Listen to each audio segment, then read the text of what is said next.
사도신경으로 신앙 고백 드림으로 새벽 예배 시작합니다.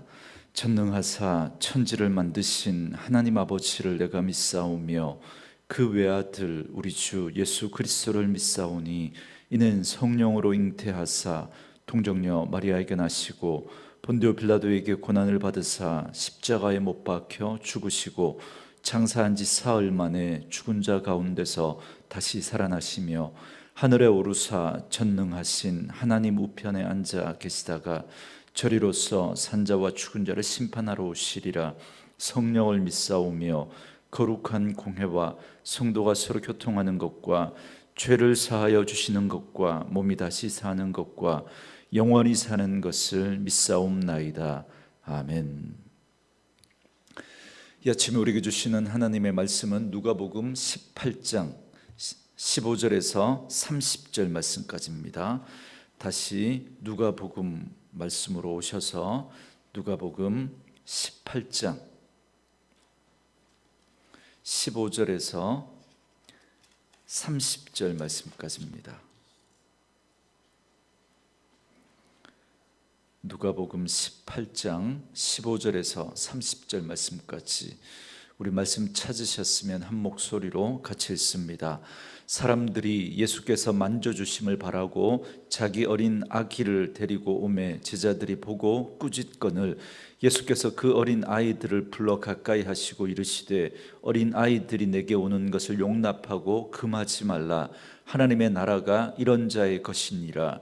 내가 진실로 너희에게 이르노니 누구든지 하나님의 나라를 어린 아이와 같이 받아들이지 않는 자는 결단코 거기 들어가지 못하리라 하시니라. 어떤 관리가 물어 이르되 선한 선생님이여 내가 무엇을 하여야 영생을 얻으리이까? 예수께서 이르시되 네가 어찌하여 나를 선하다 일컫느냐? 하나님 한 분 외에는 선한 이가 없느니라. 네가 계명을 안 하니 간음하지 말라, 살인하지 말라, 도둑질하지 말라, 거짓 증언하지 말라, 네 부모를 공경하라 하였느니라. 여짜오되 이것은 내가 어려서부터 다 지키었나이다. 예수께서 이 말을 들으시고 이르시되 네게 아직도 한 가지 부족한 것이 있으니 네게 있는 것을 다 팔아 가난한 자들에게 나눠주라. 그리하면 하늘에서 네게 보화가 있으리라. 그리고 와서 나를 따르라 하시니 그 사람이 큰 부자이므로 이 말씀을 듣고 심히 근심하더라. 예수께서 그를 보시고 이르시되 재물이 있는 자는 하나님의 나라에 들어가기가 얼마나 어려운지 낙타가 바늘기로 들어가는 것이 부자가 하나님 나라에 들어가는 것보다 쉬우니라 하시니 듣는 자들이 이르되 그런 중 누가 구원을 얻을 수 있나이까? 이르시되 무릇 사람이 할 수 없는 것을 하나님은 하실 수 있느니라. 베드로가 여짜오되 보옵소서 우리가 우리의 것을 다 버리고 주를 따랐나이다. 이르시되 내가 진실로 너희에게 이르노니 하나님의 나라를 위하여 집이나 아내나 형제나 부모나 자녀를 버린 자는 현세 여러 배를 받고 내세의 영생을 받지 못할 자가 없느니라 하시니라. 아멘. 오늘은 함께 읽으신 누가복음 18장 15절에서 30절 말씀을 중심으로 어린 아이의 하나님 나라라는 제목의 말씀으로 잠시 은혜를 나누겠습니다. 매일 성경 순서에 따라서 우리 다시 누가복음의 말씀을 살핍니다. 누가복음은 기도를 특별히 강조하는 복음서입니다. 그만큼 기도에 대한 가르침이 많이 나옵니다. 어제 본문에서도 두 가지 비유로 기도에 대해서 말씀하셨습니다. 첫 번째로는 불의한 재판관의 비유인데요. 우리는 이 비유를 통해서 항상 기도하고 낙심하지 말아야 한다라고 하는 기도자의 행위, 포기하지 않는 불굴의 의지, 여기에 우리가 포커스를 맞추지만 사실은 항상 기도할 수밖에 없고 그리고 낙심하지 않을 수 있는 이유에 대해서 말씀하시는 비유가 바로 이 말씀입니다. 여러분, 우리가 여기에 포커스를 맞춰야 이 비유의 진짜 의미를 제대로 이해할 수 있습니다. 먼저 기도하며 낙심하지 않을 수 있는 이유는 하나님은 불의한 재판관과는 비교할 수 없는 의로우신 하나님이시기 때문에 우리가 낙심하지 않고 기도할 수 있습니다. 그래서 하물며 너희 하나님일까 보냐라고 하면서 불의한 재판관과 하나님을 비교하면서까지 그렇게 말씀하고 있는 것이죠. 그리고 이 과부가 항상 기도할 수밖에 없었던 이유는 그가 남다른 불굴의 의지를 가지고 끈질기게 그렇게 기도했기 때문이 아닙니다.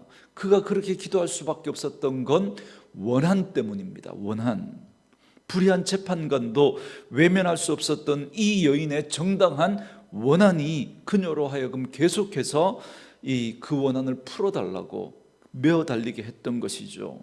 하늘 백성이 이 불의한 세상 가운데 살아가면서 어제도 주일 설교 말씀을 통해서 말씀했지만 여러분, 어린 양을 이리 가운데 보내는 것 같습니다. 그런데 우리가 이런 세상 가운데서 하늘 백성으로 살아가는데 어찌 원한이 없고 어찌 억울함이 없고 어찌 상한 심령이 없을 수 있겠습니까?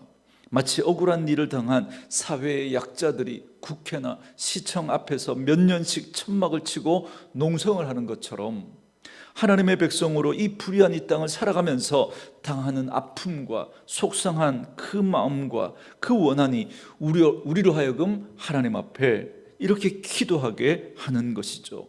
내가 다른 사람들보다 더 의롭고 내가 다른 사람들보다 어떤 기도의 영성이 높아서 나는 이렇게 기도한다, 이게 아닌 거죠. 이게 혹시 기도에 대해서 이런 착각을 하고 있는 사람들을 위해서 예수님은 두 번째 비유로 바리새인과 세리의 기도를 들어서 말씀하십니다. 자기를 의롭다고 여기는 그 교만한 그 바리새인의 그 잘못된 기도에 대해서 교훈하고 계십니다. 결코 기도는 우리의 의가 될 수 없다는 거예요. 기도는 하나님 없으면 살아갈 수 없다라고 하는 자신의 연약함과 자신의 부족함과 자신의 죄인됨과 그리고 자신의 한계를 인정하는, 그걸 분명히 아는 사람이 하나님의 은혜와 도우심을 구하는 가장 절박한 표현이 기도인 거죠. 그런데 이 기도가 우리의 의를 드러내고 우리의 거룩함을 드러내고 우리의 높은 영성을 드러내는 그러한 것으로 전락해버린다는 것, 이건 너무나 잘못된 것이고, 그렇게 생각하는 우리의 교만을 예수님께서 지적하면서 말씀하신 비유가 바로 이 바리새인과 세리의 기도입니다. 저는 가장 교만한 사람으로 생각하는 사람이 어떤 사람이냐면 저 기도하는 사람입니다. 이 말 하는 사람을 저는 가장 교만한 사람이라고 그렇게 생각을 합니다. 여러분, 기도는 결코 우리의 의가 될 수 없고 하나님 없이 살 수 없는 우리의 믿음의 표현인 거죠. 아무것도 의지할 수 없기 때문에, 내가 드러낼 것이 없기 때문에, 그렇기 때문에 하나님 의지하는 것이 기도이거든요. 이제 오늘 말씀은 이런 교만한 모습에 대해서 다시 한번 어린아이의 모습을 통해서 하나님 나라에 들어가는 사람이 어떤 사람인지를 교훈해 주시는 말씀이 바로 오늘 본문의 말씀입니다.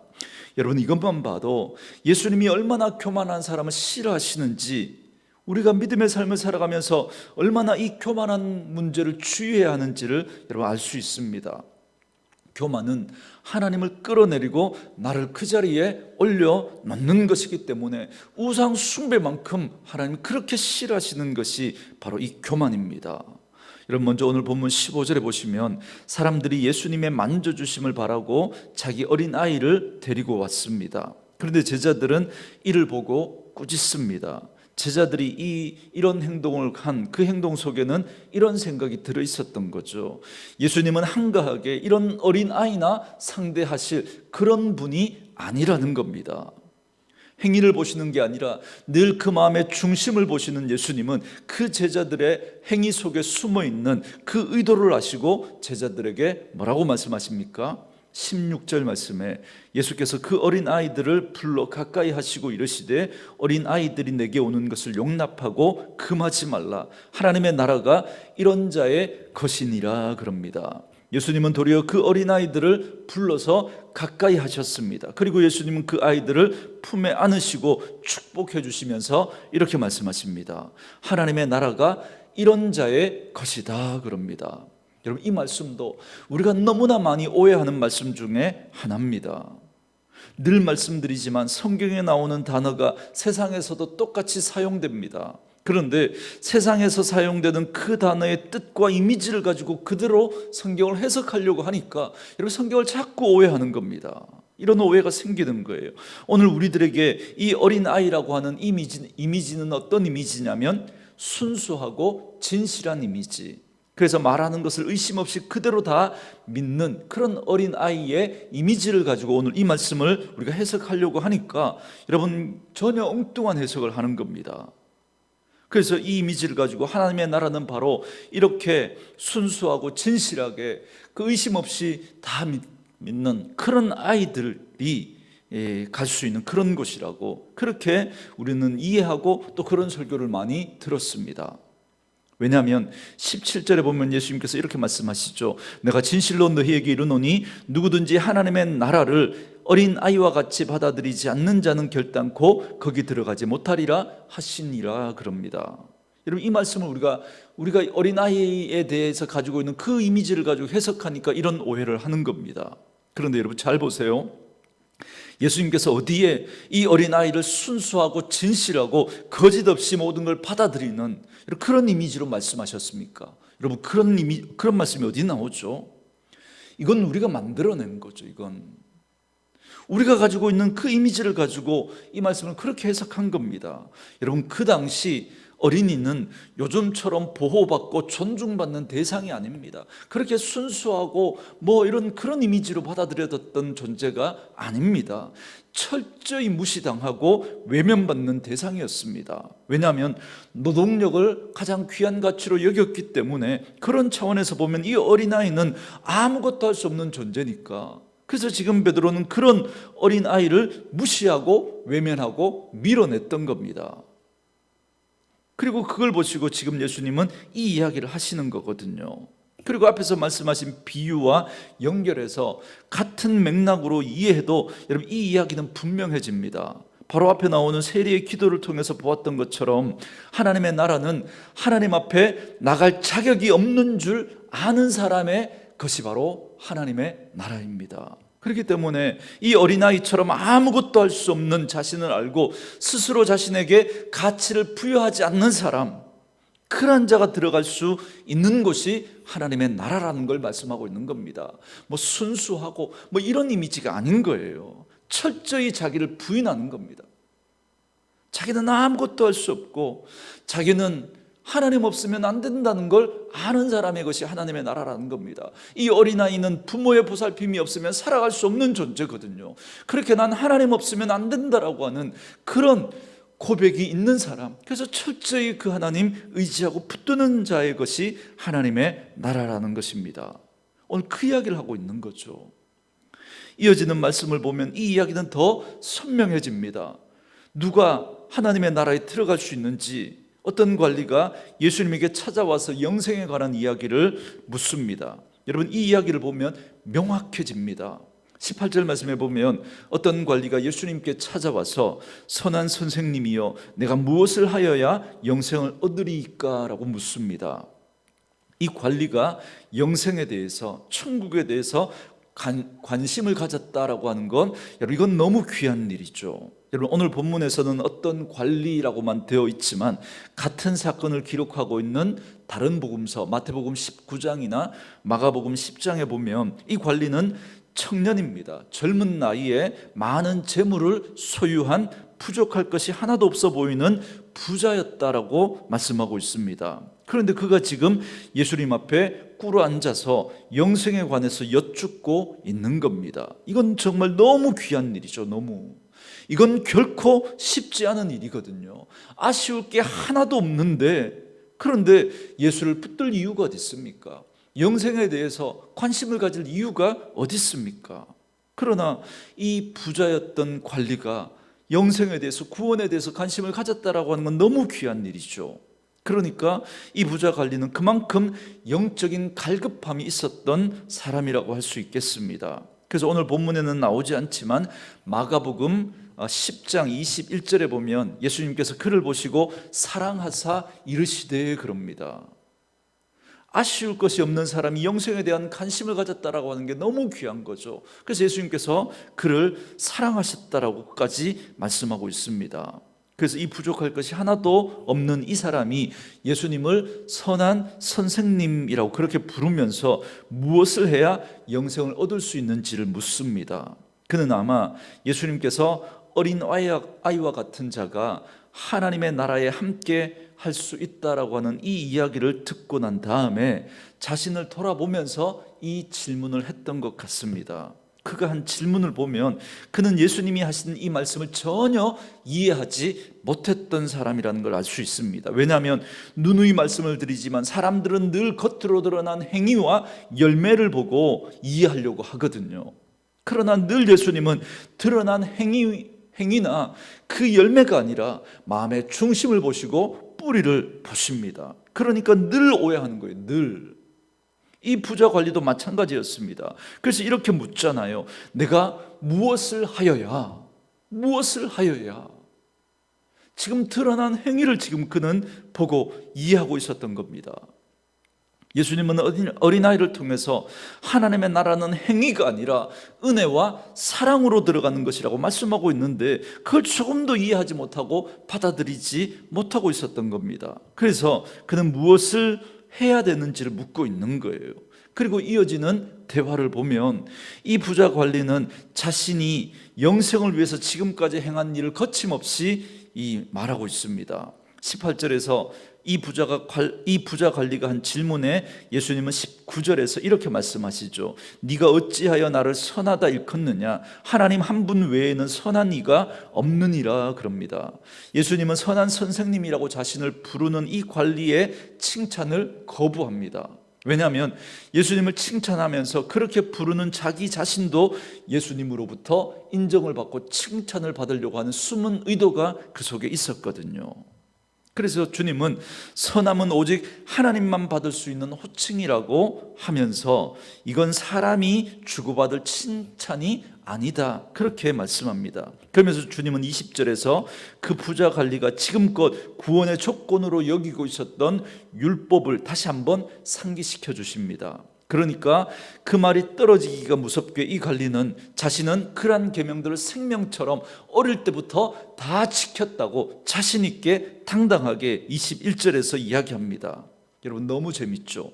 그러자 예수님도 그 대답을 미리 아시고 기다렸다는 듯이 말씀하십니다. 22절 말씀에 네가 가지고 있는 재물을 다 팔아서 가난한 자에게 나누어 주고 하늘에서 받게 될 그 보화를 기대해라. 그리고 나를 따르라 그럽니다. 여러분 전곡을 찔린 거예요. 전곡을. 예수님은 행위를 보시는 분이 아니라 중심을 보시는 분이니까 그 전곡을 찔러버리는 겁니다.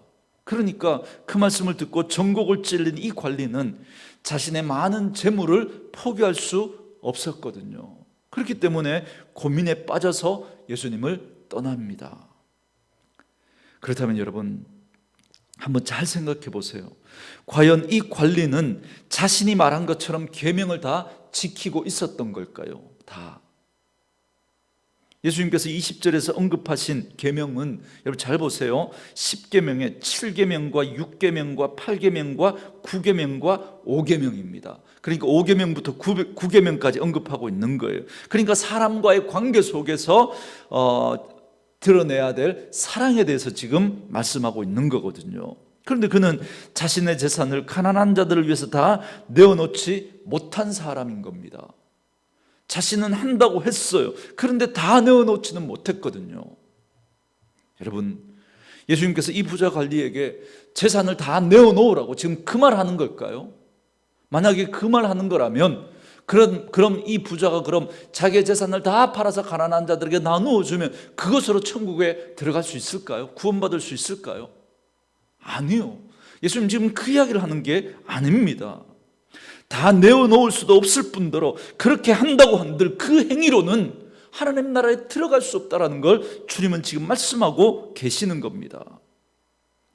여러분 우리가 만약에 이 계명을 완벽하게 다 지켜서 영생을 얻는 거라면 과연 어디까지 하면 될까요? 어디까지? 그럼 이 부자가 자신의 모든 재산을 다 팔아서 가난한 사람들에게 나눠주면 여러분 그렇게 정말 영생을 얻을 수 있는 걸까요? 그리고 예수님은 지금 그걸 우리에게 원하시는 걸까요? 아니라니까요.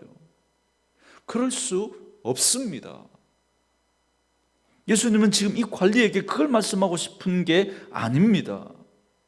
그러니까 스스로 지킨 것으로 여기는 율법으로는 결코 영생을 얻을 수 없다는 겁니다. 그걸 깨달으라고 지금 그 이야기를 하시는 거예요. 그 전곡을 찌르고 계시는 겁니다. 그 재산 다 바치라고 하는 이야기가 아니라.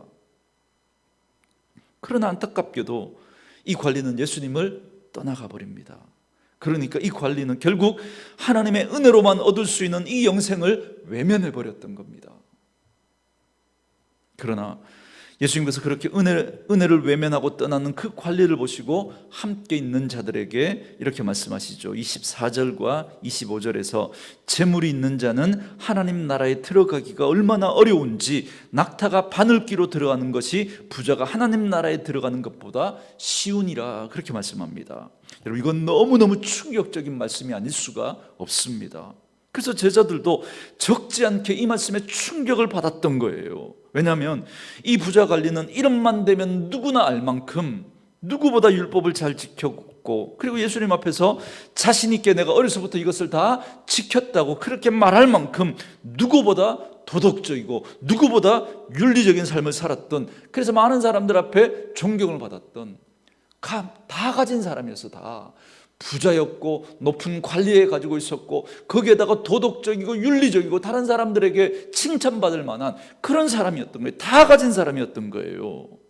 그래서 저런 사람이라면 구원을 얻을 수 있을 거라고 생각했거든요. 다.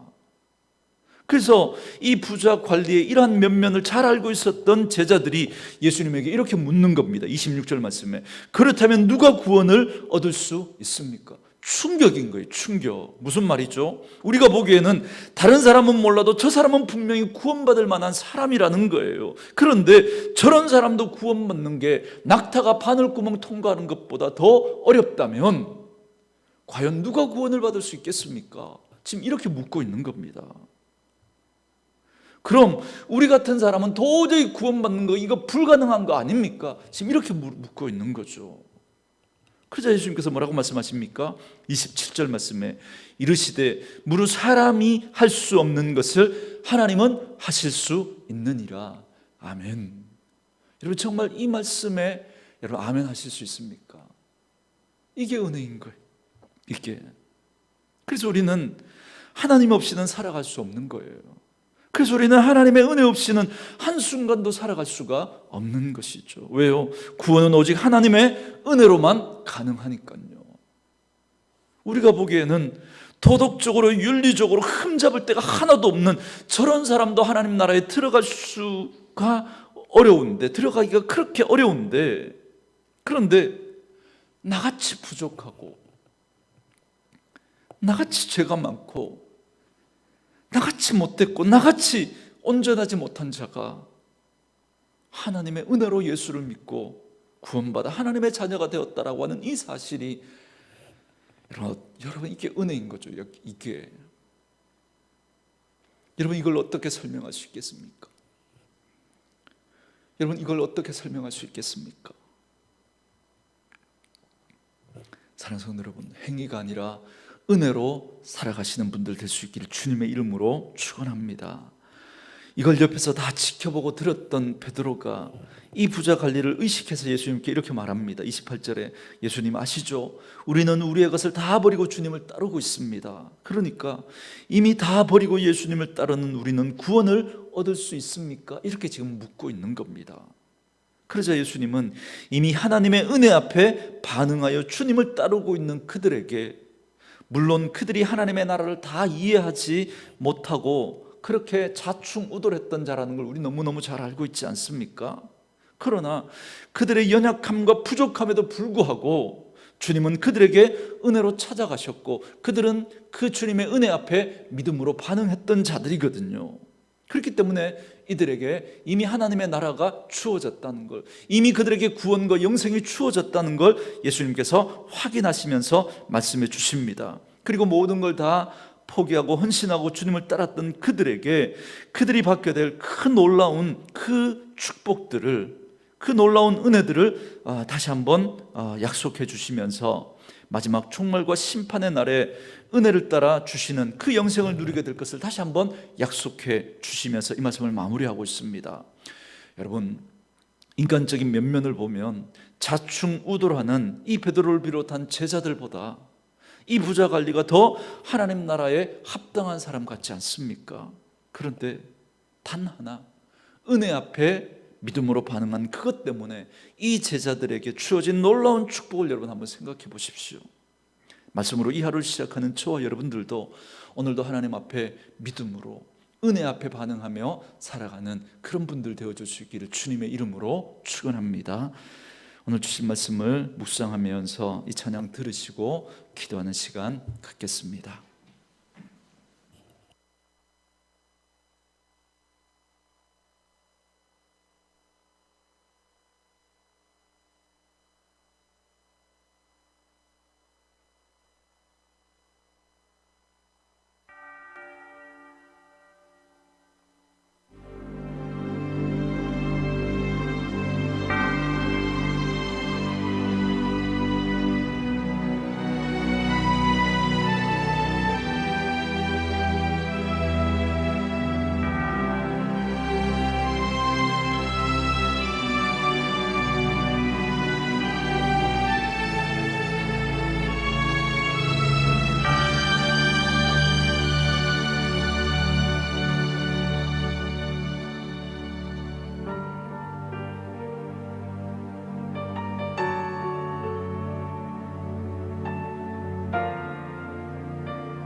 끝없이 솟아나는 슬픔과 뜻모를 외로움으로 내 영혼 어둠 속을 헤매고 있진 않을까. 나는 아무 공로 없으나 주님은 나를 부르시어 세상에서 가장 귀한 선물을 주시고 감당할 수 없는 무게로 내 영혼 짓누르던 짐을 비둘기 날개짓처럼 가볍게 하셨네. 나의 나 된 것은 오로지 주의 은혜라. 나의 공로로 되어진 것이 전혀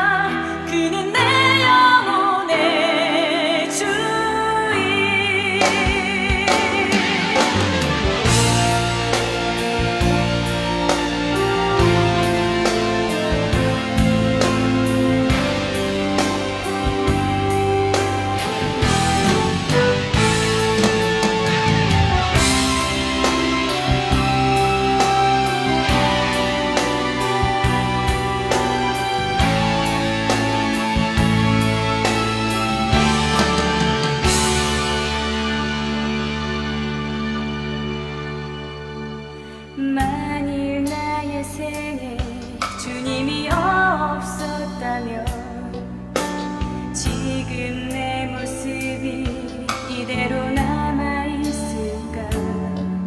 끝없이 오고 가는 인생 그 뜻모를 삶의 의미를 헛된 곳에서 찾아 헤매고 있진 않을까. 나는 갈 길을 주님은 나를 이끄시어 가장 복된 삶의 길을 가르쳐 주시고